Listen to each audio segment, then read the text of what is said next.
মাঝে উপস্থিত আছেন মোহাম্মদ বাবা ভাই যুগ্ম আহ্বায়ক উত্তর থানা শ্রমিক দল, মোহাম্মদ জাহাঙ্গীর ভাই যুগ্ম আহ্বায়ক, আমাদের যে কৃষক দলের সভাপতি মোহাম্মদ জাহিদ। আজকে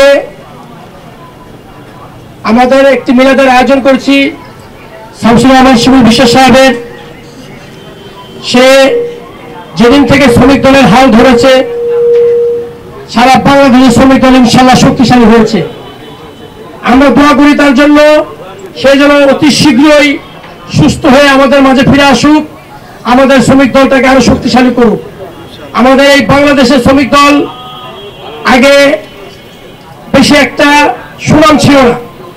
যেদিন থেকে অ্যাডভোকেট শিমুল বিশ্বাস সাহেব আমাদের এই শ্রমিক দলের হাল ধরেছে, সেদিন থেকে সরকার পতনের আগ থেকে ইনশাল্লাহ আমাদের শ্রমিক দল অনেক শক্তিশালী হয়েছে।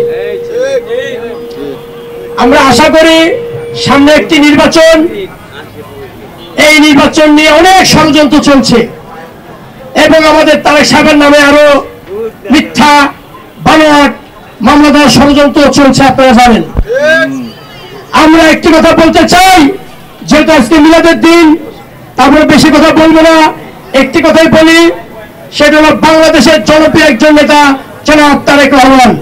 সেটা অবিশ্বাস্য কিছু না, এই বাংলাদেশের রূপকার, এই বাংলাদেশের ম্যাপ, এই বাংলাদেশের সন্ন্যাস প্রধানমন্ত্রী ইনশাল্লাহ আমরা দোয়া করি। একটি কথাই বলতে চাই, যদি আমাদের এই দল আমাদের এই আমেরিকার মতন আচরণ করি তাহলে কিন্তু এই দল টিকবে না। তার সামনে একটাই নির্দেশ, এই বাংলাদেশের মাটিতে সে আমাদের বিএনপির হোক আর অন্য দলের হোক, কোন চাঁদাবাজি বাংলাদেশের মাটিতে হবে না। অর্থাৎ আমরা একটি ঘোষণা দিলাম, আমাদের এই শ্রমিক দলে কোন একটা চাঁদাবাজি, কোন একটা চাঁদাবাজ যদি পান, যদি শ্রমিক দলের নাম পাচ্ছে কেউ, সাথে সাথে ধরে পুলিশ হাতে দিয়ে দিবে। থাকে না, আমরা কোন চাঁদাবাজকে কোন কমিটিতে আনবো না। আর আমরাও যদি চাঁদাবাজির সাথে জড়িত থাকি, আমাকে আপনারা পুলিশে দিয়ে দিবেন। আমাদের দলের ভিতরে আমরা যাই করি, আমাদের দলের লোকজনের থেকে আমরা অর্থ আদায় করে তারপরে আমরা একটা প্রোগ্রাম করি। আমরা কোন ব্যক্তির কাছে চাঁদাবাজির জন্য 10 টাকার জন্য আমরা যাই না।